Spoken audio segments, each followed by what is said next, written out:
Parehong may post tungkol sa Tiffany Valentine's Day ang rumored sweethearts na sina Janine Gutierrez at Jericho Rosales noong Martes.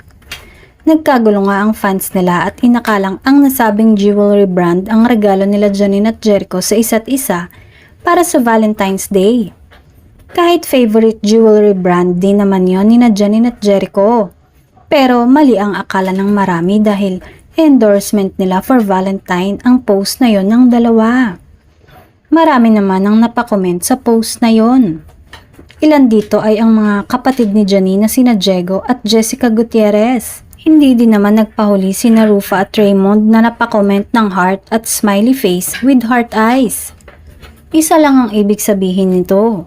Botong-boto ang mga kamag-anak ni Janine para kay Jericho. Sa bagay, kahit noon pa naman na nasa ligawan stage pa lang sila ay makikita mo na ang pagsuporta ng mga ito kay Jericho.